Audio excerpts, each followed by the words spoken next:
যখনই আপনার অজু ভাঙবে তখনই অজু করবেন, যখনই ফরজ গোসল হবে তখনই গোসল করবেন, তথা আপনি সবসময় পবিত্র থাকতেছেন। মানে আপনার অন্তরে আপনি রূহে রব্বানি ফেরেশতা শক্তিকে বিজয়ী হওয়ার সুযোগ করে দিচ্ছেন।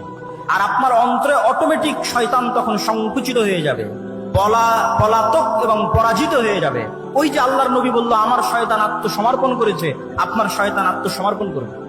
আপনি ছবি মূর্তি থেকে দূরে সরে যান, আপনি তাসবিহ এবং তাহলিল পাঠ করেন, জিকির এবং আযকার করেন, এগুলো ফেরেশতার স্বভাব। তখন আপনার অন্তরে রূহে রব্বানি বিজয়ী হবে।